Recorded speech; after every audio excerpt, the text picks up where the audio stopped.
মাগো সেই দেবতাকে দেখে না খুব গরিব মনে হলো। তার গায়ে বসন কিছু নেই, ওই গাছের ছাল টাল জড়িয়ে চলে এসেছে।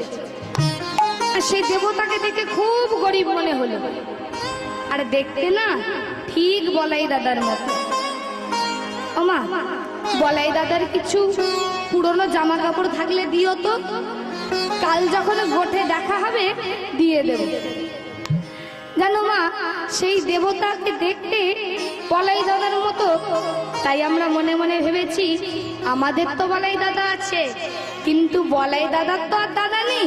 তাই আমরা মনে মনে ভেবেছি মানে বলাই দাদার দাদা করিব, বলাই দাদার দাদা করিব, বলাই দাদার দাদা করিব।